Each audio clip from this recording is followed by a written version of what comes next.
एक भजन, तत्पश्चात कुछ विचार।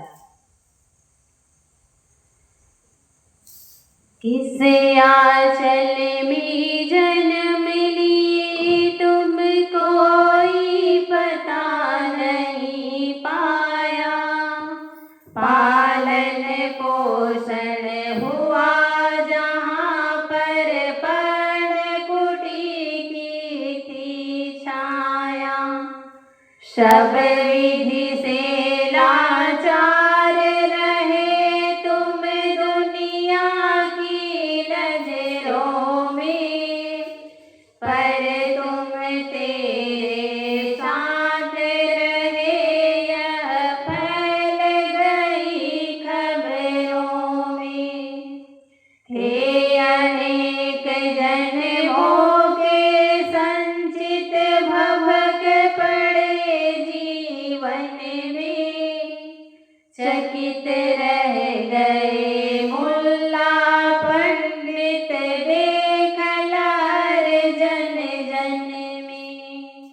साँच झूठ जैसा को तैसा कहना तुमने जानी, धर्म क्षेत्र के तुम विज्ञानी साक्षी बीजक वाणी। अनुभव कहाँ अमोघ मगर शास्त्रों का मंथन भारी, निर्भय और निष्पक्ष गिरा तेरी दुनिया से न्यारी। एक जाति है, एक धर्म है, एक तुल्य है आत्म, कहाँ एकता का तुमने है मानव मध्य महात्म। ज्येष्ठ पूर्णिमा की गर्मी में आए गर्मी लेकर, फटकारा सारे दम्भी को प्रेम फुहारा देकर। वज्रादपि थे कठिन मगर कुसुमादपि कोमल मन था, रहे सत्य के पथिक सत्यदाता सत तेरा धन था। तुम थे तुम्ही समान तुम्हारी वाणी तब वाणी थी, है कबीर बेजोड़ सभा के मध्य सभी ज्ञानी की, है कबीर बेजोड़ सभा के मध्य सभी ज्ञानी की। बोलिए सद्गुरुदेव की जय। आइए सद्गुरु कबीर साहब जी के इस जन्म जयंती के अवसर पर आप सबके बीच कुछ देर कुछ कहूँ।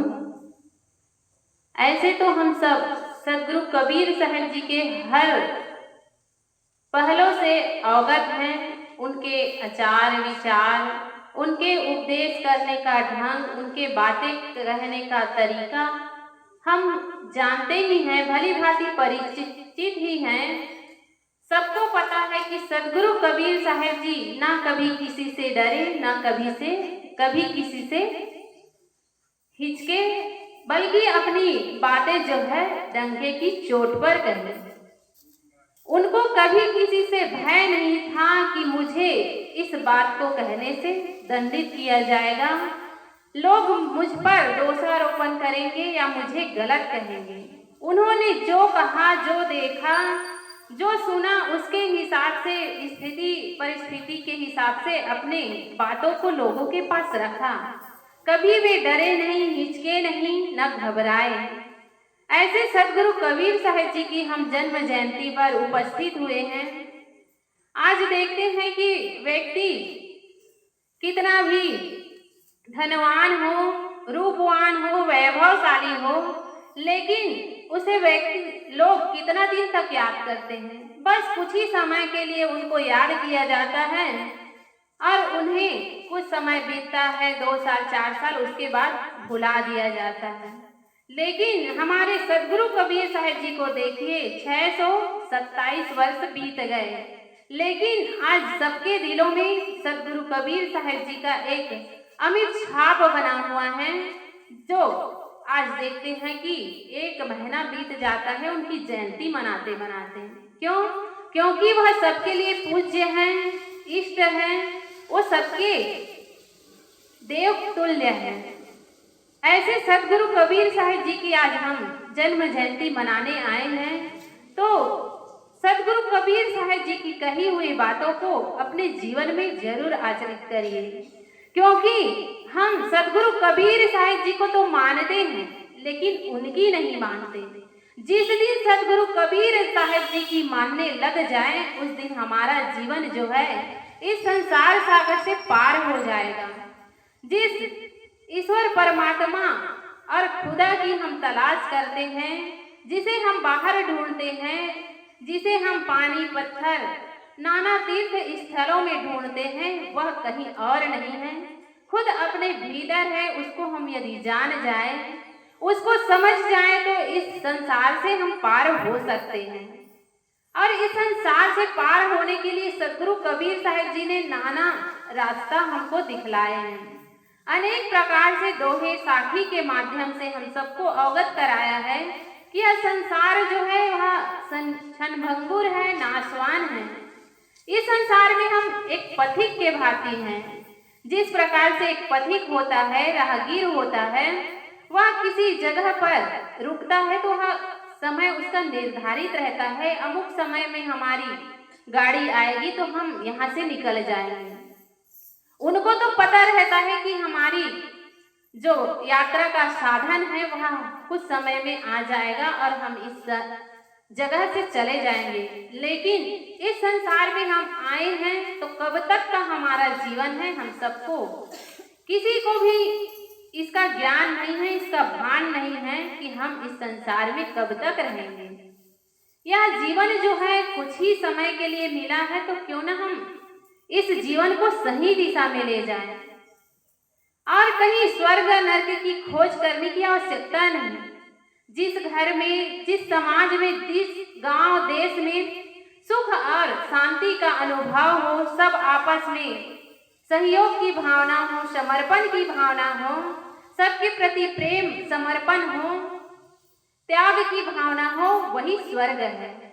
और जहाँ रात दिन लड़ाई हो, कलह हो, झंझट हो, रात दिन तू मैं के झंझट में पड़े रहे, वही तो नरक है।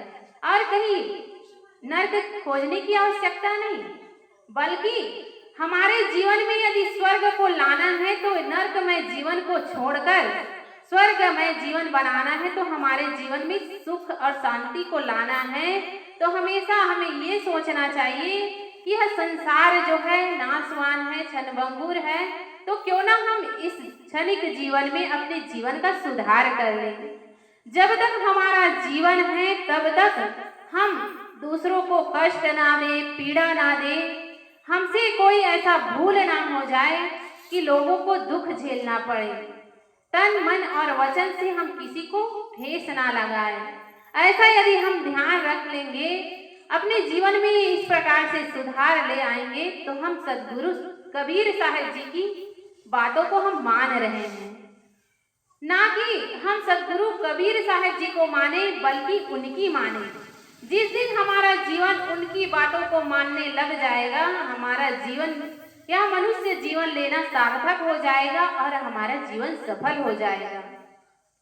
लोगों की धारणा होती है कि हम सदगुरु कबीर साहब जी के अनुयायी हैं, हम तो बड़े कबीरपंथी हैं। लेकिन खुद अपने आप से पूछिए कि क्या हम सदगुरु कबीर साहब जी की बातों को समझते हैं, मानते हैं? यदि हम मानते हैं तो हमारे मन में कभी किसी के प्रति ईर्ष्या की भावना नहीं होगी, क्रोध की भावना नहीं होगी, न किसी के प्रति छल की भावना होगी। जिस दिन ये ईर्षा, क्रोध, मान, छल की भावना हमारे जीवन से दूर हो जाएगी, उस दिन हम सच्चे सदगुरु कबीर साहब जी के मानने वाले बन जाएंगे। यदि हमारे जीवन में जो सद्गुण है, सदाचार है, जो दूसरों के प्रति भलाई की भावना है, वह हमारे जीवन में आ जाए, उसी दिन हमारा जीवन सफल हो जाएगा और यहाँ हम जो जन्म जयंती मनाने आए हैं वो भी सार्थक हो जाएगा। क्योंकि कोई भी हम कार्य करते हैं उसके पीछे कुछ ना कुछ कारण छुपा रहता है। जैसे हम आज कबीर साहब जी के जयंती मनाने आए हैं तो इसमें भी कुछ कारण है। कारण ये है कि हम चाहते हैं कि खुद का भी सुधार हो और समाज का भी सुधार हो। जो व्यक्ति खुद सुधरा रहेगा वही समाज को सुधार सकता है। कहते हैं कि व्यक्ति को सिखाने की आवश्यकता नहीं है बल्कि दिखाने की आवश्यकता है। जिस प्रकार से हमारा जीवन रहता है उसी प्रकार से हम यदि उस बात को कहते हैं तो वह बात लोगों के दिल में चुभती है और वह बात घर कर जाती है कि हाँ, अमुक व्यक्ति ने ऐसी बात कही है और वो खुद जीवन में जी रहे हैं। हम सदगुरु कबीर साहब जी के बाद सदगुरु अभिलाष साहब जी को देखें। जैसी उनकी कथनी होती थी वैसी उनकी करनी होती थी। जैसा वो कार्य करते थे वैसा ही वो कहते थे। पहले उस कार्य को खुद करते थे, उसके बाद कहते थे। इस कारण से उनका जो कहना है लोगों को भाता था और लोग उस पर अमल करते थे। क्यों ना हम भी उसी प्रकार से अपना जीवन बना लें कि खुद भी अच्छे राह पर चले और दूसरों को भी दिशा निर्देश दे सके। ऐसे हमारे सद्गुरु संत हुए हैं जिनके बताए हुए मार्ग पर चलकर आज कितने लोगों का कल्याण हो चुका है, कितने लोग कल्याण के मार्ग पर अग्रसर है। तो हम पीछे क्यों रहे? हम भी सदगुरु कबीर साहब जी के अनुयायी कहला रहे हैं तो हमारा भी कर्तव्य बनता है कि हम भी उस राह पर चले और अपने जीवन को सफल बनाएं। क्योंकि माता पिता जो होते हैं वो अपने बच्चों को सही दिशा बतलाते हैं, सही राह पर चलने के लिए सिखाते हैं। और माता पिता के दिशा निर्देश को यदि बच्चा नहीं मानता है, नहीं समझता है तो उनका अहित ही होता है। क्योंकि कोई ऐसा माता पिता नहीं होगा दुनिया में जो अपने बच्चे का अहित चाहेगा, बुरा चाहेगा। लेकिन बच्चे समझ नहीं पाते हैं कि माँ बाप हमें डांटते क्यों हैं, फटकारते क्यों हैं। उन्हें लगता है कि माता पिता हमारे दुश्मन बने बैठे हैं, हमें रोज डांटते हैं, फटकारते हैं, हमारे लिए सुविधा उपलब्ध नहीं कराते। तो उसके पीछे भी एक कारण छुपा होता है। माता पिता को लगता है यदि हम बच्चे को डांटेंगे नहीं, फटकारेंगे नहीं, कुछ कार्य नहीं करवाएंगे तो बच्चा बिगड़ सकता है। इसी कारण से माता पिता उनको सही राह दिखाना चाहते हैं। लेकिन हमारी सोच में कमी है, खोट है कि हम अपने माता पिता को गलत समझ लेते हैं। इसी प्रकार से संत गुरुजन होते हैं जो अपने भक्तों को, अपने शिष्यों को सही दिशा बतलाना चाहते हैं। जिस राह पर वो चल रहे हैं, जिस मोक्ष धाम में वो पहुंच गए हैं, उस मोक्ष धाम, उस कल्याण की मार्ग पर वो अपने शिष्यों को, अपने भक्त जनों को ले जाना चाहते हैं। तो हम भी एक कदम बढ़ाकर उस दिशा पर चलने का प्रयास करें तो हमारा सदगुरु कबीर साहब जी के बताए हुए मार्ग पर चलना सार्थक हो जाएगा और हमारा जीवन सफल हो जाएगा। इसलिए बंधुओं, हम सबसे यही चाहते हैं, यही निवेदन करते हैं कि यदि हम सदगुरु कबीर साहब जी को मानते हैं तो उनकी मानना शुरू कर दें। यदि उनकी मानना शुरू कर देंगे तो हमारा जीवन इस संसार सागर से पार हो जाएगा और हमारा मानव जीवन लेना सार्थक हो जाएगा। बस इन्हीं शब्दों के साथ मैं अपनी वाणी को विराम देती हूँ। बोलिए सदगुरु कबीर साहेब की जय। परम विरते संत समाज सज्जनों एवं देवियों,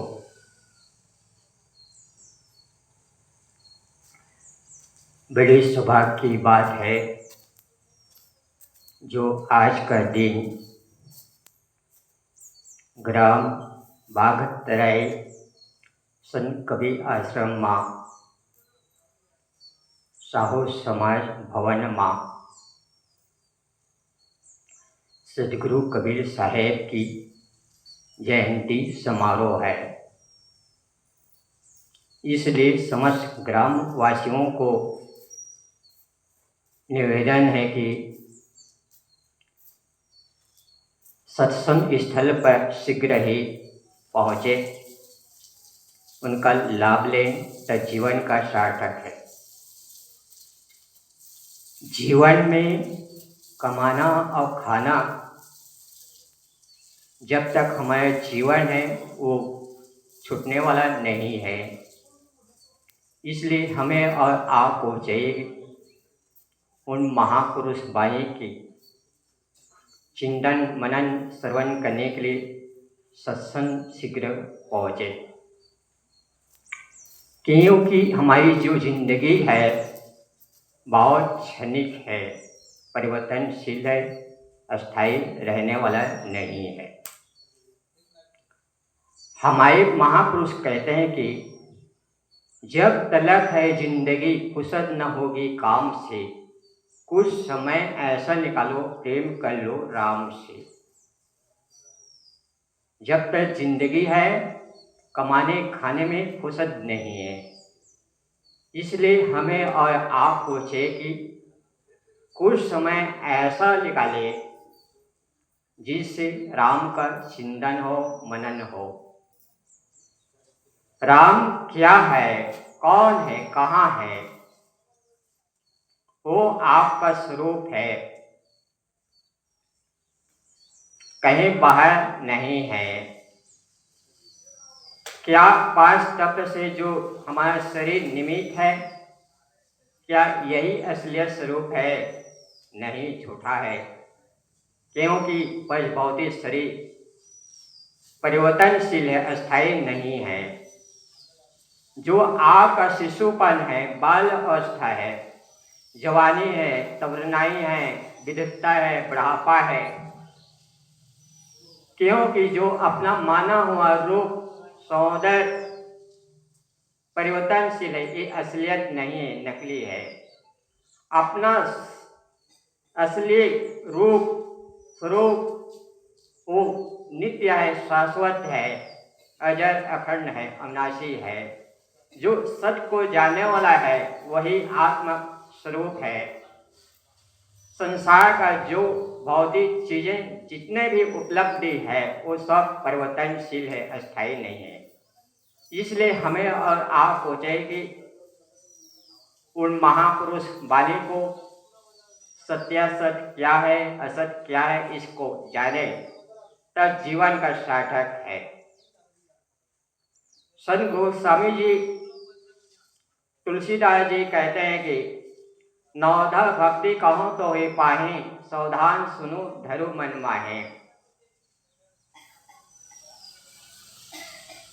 भगवान राम कहते हैं कि हे सबरी, हे माँ, मैं आप लोगों के बीच 9 प्रकार की भक्ति बताने वाला हूँ। उसको श्रवण करे, चिंतन मनन करे और हृदय में धारण करे। हम उन महापुरुष कबीर साहेब की जयंती मनाते हैं। बड़ी सभा की बात है जो आज के ग्राम में सत्संग है। हमारे जीवन में कबीर साहेब का जयंती मनाने का सार्थक तब है जब उनको अपने जीवन उतारे, आचरण में, कथनी करनी रहनी में पवित्र जीवन, महाजीवन यापन करें, तब जीवन का सार्थक है। हमारे महापुरुष कहते हैं कि जिंदगी ऐसी बना जिंदा रहे दिल साथ हो, तू ना हो दुनिया में दुनिया को आए याद तो, काम असकल हो ऐसी जिंदगानी आपकी, लोग भी सीखें सबक सुनकर कहानी आपकी। जीवन को सुधारो, संवारो, क्योंकि अपना शरीर माना हुआ है वो परिवर्तनशील है, अस्थायी नहीं है। आपका स्वरूप नित्य है, शाश्वत है, अजर अखंड है। हमारे महापुरुष कहते हैं कि चेहरा नजर आता है जब शीशा साफ होता है, भगवान नजर आता है जब दिल पाक होता है। पाक दामन हो तो अरमाने विशाल अच्छा, अच्छी नियत हो तो अच्छी का ख्याल अच्छा। लेकिन होता है क्या, वो क्या करेगा किसी अवसैदा होकर, जो अपने को न समझा कभी अपना होकर। हम किसी से पूछे कि आप कौन हैं, आप अपना नाम बताएंगे, अपनी जाति बताएंगे, अपना पद बताएंगे, क्या सही है? जैसे कि आप किस जिले में रहते हैं, पूछा जाए आप उत्तर दे कि यूपी है, गुजरात है या उड़ीसा है, छत्तीसगढ़ है, क्या उत्तर सही है? नहीं। जैसे कि हम उत्तर दें कि हमारा जो जिला धमतरी है, तब सार्थक है। ठीक इसी प्रकार से उन महापुरुष ने हमें सत्य असत्य का निर्णय दिया, स्वयं जगा और जगाया। हम जागे ऊपर उठे संसारिकता से, राम भजन में लगाए, तो जीवन का सार्थक है। इसलिए हमारे महापुरुष कहते हैं कि कोई करोड़ों रूपों के स्वामी हैं, कोई किसी लन्ना स्वामी है, मगर कोई पीले हुए के जो मन इंद्रियों के स्वामी हैं। जिंदगी में जिंदगी का राज पाना चाहिए, मन और इंद्रियों को सोबत रखना चाहिए, असत असत का त्याग करना चाहिए, अपने को जानकर मस्त रहना चाहिए। कोई धूपान में मस्त है, कोई मद्यपान में मस्त है, कोई पीले सर्वस्थ जो अपने आप में मस्त है, कोई विषयानंद में मस्त है, कोई ब्रह्मानंद में मस्त है, कोई पीले विरागी जो अपने आप में मस्त है। हमारे जीवन में मस्त रहना सार्थक तब है जब अपनी जिंदगी को संवारे, साधना पथ पर लगे, तो जीवन का सार्थक है। और जैसे कि हम बाजार गए, कई शहर में सौदा के लिए रुपए पैसे लेकर गया तो जरूर, और सायंकाल रात ही आने वाला है, हम सौदा नहीं किए, पैसा जेब में जरूर है, रात ही समय हो गए, सौदा पूरा नहीं हुआ, ले नहीं पाया और सामान प्राप्त नहीं हुआ, क्या सार्थक है? नहीं। ठीक इसी प्रकार से हम अपने जीवन में, हम सत्संग रूपी बाजार में सौदा के लिए आए हैं और जो ज्ञान प्राप्त नहीं किए, स्व क्या है पर क्या है इसका बोध नहीं किए, जीवन में उतारे ही नहीं, तो क्या सौदा प्राप्त करना सार्थक है? नहीं। जैसे कि भगत जी ने अपने गुरुदेव जी को सत्संग में निमंत्रण दिए कि अमुक तिथि तारीख का है, पधारिए। महात्मा जी ने कहा कि बहुत अच्छी बात है, फल फूल प्रसाद व्यवस्था रखना, हम पधारेंगे जरूर। हुआ क्या, उस सत्संग में एक कुआं खोदना, उसका उद्घाटन करना है। उसने सोचा कि अभी मैं अपने गुरुदेव को निमंत्रण दिया हूं, सत्संग में शीघ्र पधारने के लिए और कुआं का उद्घाटन करना है, और ये समाचार मिला कि कुआं में दो कुत्ते लड़ते हुए आकर गिर गए, पानी दुर्गंध आ रहा है। उसने सोचा कि बड़ी दुखद की बात है, मैंने सोचा कि आज का सत्संग है और शीघ्र उद्घाटन कराना है कुआं में, हमारे गुरुदेव पधारने वाला है, बड़ी दुख की बात है। उसने सोचा कि अपने गुरुदेव से निवेदन किए कि गुरुदेव आगे बढ़ाइए, आज नहीं कल। गुरुदेव जी ने कहा कि भगत जी, आज का तिथि आपने सत्संग उद्घाटन के लिए, कूप उद्घाटन के लिए आपने सभी को निमंत्रण दिए हैं, और हुआ क्या, क्या घटना है, क्या बात है? इस प्रकार से महात्मा जी पूछा।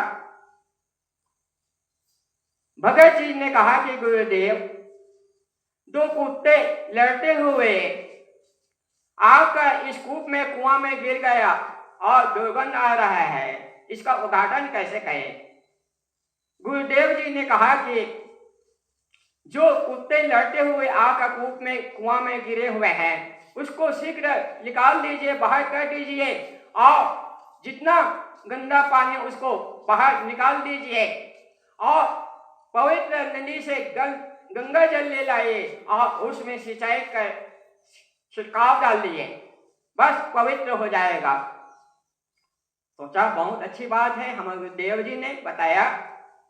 उसने आया और किया, सारा पानी को निकाला, गंगा जल डाला और धूप अगरबत्ती स्वागत उसमें, और गुरुदेव जी पधारे। समय हुआ, उद्घाटन का, सत्संग का समय हुआ। गुरुदेव जी ने पूछा कि इस कूप में, कुआं में गंध है, पानी पवित्र नहीं है, क्या आप इस कुत्ते को निकाले कि नहीं? वो भगत जी ने सोचा कि गुरुदेव, मैं तो भूल हो गई, सारा पानी को निकाला, गंगा जल डाला, नारियल फोड़ा, छिड़काव किया गंगा जल का, लेकिन दुर्गंध दूर नहीं हुआ। गुरुदेव जी ने कहा कि क्यों भगत जी, जो कुआं में जो कुत्ते लड़ते हुए आकर मर चुके हैं, इसको निकाला कि नहीं? भगत जी ने कहा, गुरुदेव, मैं इनको को निकालना भूल ही गया, निकाला ही नहीं। गुरुदेव जी ने कहा कि जब तक तुम अपने जीवन में कुत्ते को नहीं निकालोगे, चाहे जितने पानी निकाल लियो, पवित्र जल डाल लो, नारियल खोलो, सुपारी लो, धूप अगरबत्ती कर लो, जो कुछ पूजा पाठ प्रतिष्ठा कर लो, जब तक कुएं से कुत्ते नहीं निकालेंगे, तब तक ये पानी दुर्गंध दूर होने वाला नहीं है। ठीक इसी प्रकार से अपने जीवन में हम सत्संग स्थल में आते हैं, लेकिन अपने जीवन में, अपनी जिंदगी में ये राग और देश रूपी कुत्ते को नहीं निकालेंगे अपने अंतःकरण कुएं से, तब तक जीवन में, पवित्र जीवन, महाजीवन जीना असंभव है। इसलिए हमें और आपको चाहिए कि एक राग और देश रूपी को कुत्ते को हृदय से साफ निकाले, तो जीवन का सार्थक है, अपवित्र है। तो हमारे महापुरुष कहते हैं कि जब तलक है जिंदगी, फुर्सत न हुई काम से, कुछ समय ऐसा निकालो, प्रेम कर लो राम से, सुख को कहाँ ढूंढा, बाहर नहीं सुख कही, वो क्या कहेगा किसी और सैदा हो कह। तो हमारे महापुरुष कहते हैं कि जब तलक है जिंदगी, ऐसी जिंदगी को सवारे, राग और देश को त्यागे, तो जीवन का महान है। हमारे महापुरुष कहते हैं कि जिंदगी में जिंदगी का राज पाना चाहिए, मन और इंद्रियों को सोबस रखना चाहिए, असत असाध्य का त्याग करना चाहिए, अपने को जान कर मस्त रहना चाहिए।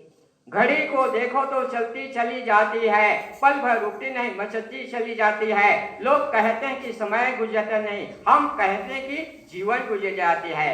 और अधिक समय न लेते हुए इन्हीं शब्दों साथ अपनी वाणी विराम दे रहा हूं। बोले सदगुरुदेव की जय। बहुत बढ़िया। साहब जी ने अपने मार्मिक गुरु ज्ञान पाले बंदे, मिटा ले अंधेरा, मिटा ले अंधेरा, मिटा ले अंधेरा। गुरु ज्ञान पाके बंदे, मिटा ले अंधेरा, मिटा ले अंधेरा, मिटा ले अंधेरा। ना कछु तेरा बंदे, ना कछु मेरा, गुरु ज्ञान पाके बंदे, मिटा ले अंधेरा। गुरु ज्ञान पाके बंदे, मिटा ले अंधेरा। धर्म के पुजारी तूने अधर्मों ने घेरा। धर्म के पुजारी तूने अधर्मों ने घेरा। गुरु ज्ञान पाके बंदे मिटा ले अंधेरा। गुरु ज्ञान पाके बंदे मिटा ले अंधेरा। संग न चले तेरी चांदी न सोना। माटी में मिलेंगे ये सब माटी के खिलौना। संग न चले तेरी चांदी न सोना। माटी में मिलेंगे ये सब माटी के खिलौना। छोड़ कर महाल होगा, छोड़ कर महाल होगा, जंगल में डेरा, जंगल में डेरा। गुरु ज्ञान पाके बंदे मिटा ले अंधेरा, मिटा ले अंधेरा। काम और क्रोध मन को मोह में फंसाया। लोभ ने हमेशा तेरा नाव को डुबाया। काम और क्रोध मन को मोह में फंसाया। लोभ ने हमेशा तेरा नाव को डुबाया। जीना और मरना ये तो, जीना और मरना ये तो जोगी वाला फेरा, जोगी वाला फेरा। गुरु ज्ञान पाके बंदे मिटा ले अंधेरा। गुरु ज्ञान पाले बंदे मिटा ले अंधेरा। ना कछु तेरा बंदे, ना कछु मेरा। गुरु ज्ञान पाके बंदे मिटा ले अंधेरा, मिटा ले अंधेरा। देख ले जगत की कैसी खेल है निराला। देख ले जगत की कैसी खेल है निराला। श्री चंद कहाँ गए ओ थे गाने वाला। देख ले जगत की कैसी खेल है निराला। श्री चंद कहाँ गए ओ थे गाने वाला। जागो जागो जागो अब तो, जागो जागो जागो अब तो हो गया सवेरा, हो गया सवेरा। गुरु ज्ञान पाके बंदे मिटा ले अंधेरा। गुरु ज्ञान पाके बंदे मिटा ले अंधेरा। ना कछु तेरा बंदे, ना कछु मेरा, ना कछु मेरा। गुरु ज्ञान पाके बंदे मिटा ले अंधेरा, मिटा ले अंधेरा, मिटा ले अंधेरा। बोलिए श्री सद्गुरु कबीर साहिब की